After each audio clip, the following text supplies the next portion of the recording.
नमस्कार मित्रांनो, आपली नाती या आपल्या हक्काच्या परिवारात तुमचे मनापासून स्वागत. नाती म्हटली की त्यात प्रेम आलं, रुसवा आला आणि काही वेळा न बोलता आलेला दुरावा सुद्धा आला. पण कधी-कधी हा दुरावा संपवण्यासाठी आणि आयुष्याला नवीन दिशा देण्यासाठी काळच निमित्त ठरतो. जर तुमची रास वृषभ असेल किंवा तुमचा लग्न किंवा चंद्र वृषभ राशीशी जोडलेला असेल, तर 18 ते 31 जुलै 2026चा हा काळ तुमच्या आयुष्यात खूप मोठे संकेत घेऊन येत आहे. या 15 दिवसाच्या काळात जर तुमच्या आयुष्यात अचानक एखादी जुनी व्यक्ती, जुनं नातं परत आलं किंवा बऱ्याच काळापासून रखडलेलं एखादं कौटुंबिक काम अचानक मार्गी लागेल, तर आश्चर्यचकित होऊ नका. हा काळ आहे आत्मपरीक्षणाचा आणि नात्यांना एक नवीन संधी देण्याचा. वृषभ राशींचा स्वभाव आणि नात्यांमधील संघर्ष. वृषभ राशीचे लोक स्वभावाने अत्यंत स्थिर, संयमी आणि कष्टाळू मानले जातात. नाती टिकवून ठेवण्यासाठी हे लोक जीवाचं रान करतात. सहजासहजी कोणाची साथ सोडत नाहीत.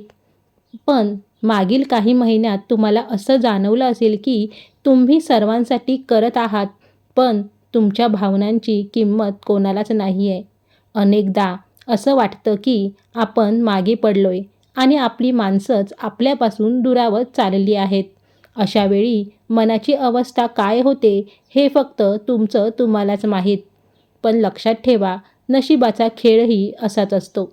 जेव्हा आपण सगळी आशा सोडतो, नेमकी तेव्हाच बदलाची सुरुवात होते.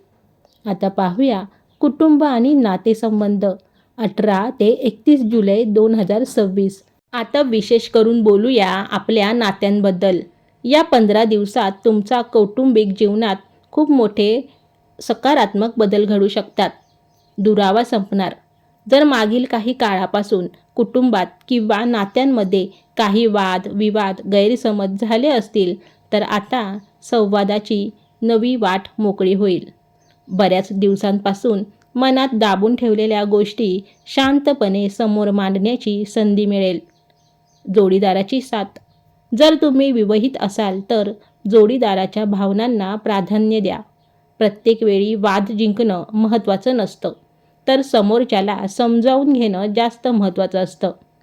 नवी नाती. जे अविवाहित आहेत त्यांच्यासाठी एखादा चांगला प्रस्ताव येऊ शकतो. पण पहिल्याच भेटीत घाईघाईने निर्णय न घेता समोरील व्यक्तीला ओळखायला पुरेसा वेळ द्या. मित्रांनो, आता पाहूया करिअर, व्यवसाय आणि आर्थिक स्थिती.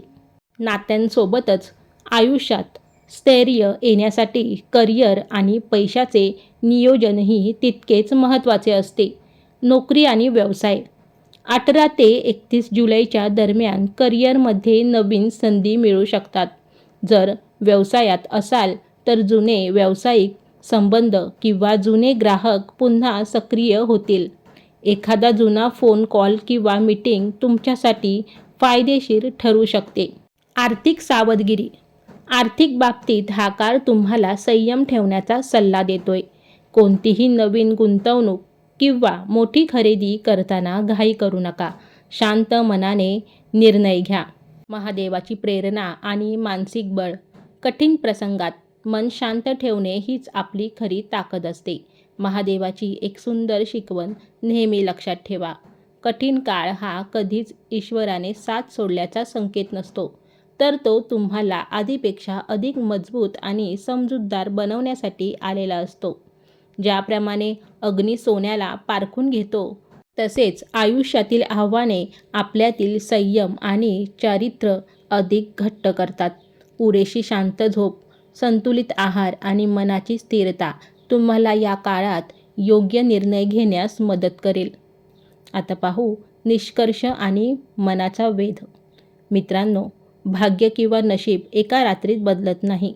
खरी संधी तेव्हाच सोनं करते जेव्हा आपली तयारी पूर्ण असते. आज स्वतःला एक प्रश्न विचारा.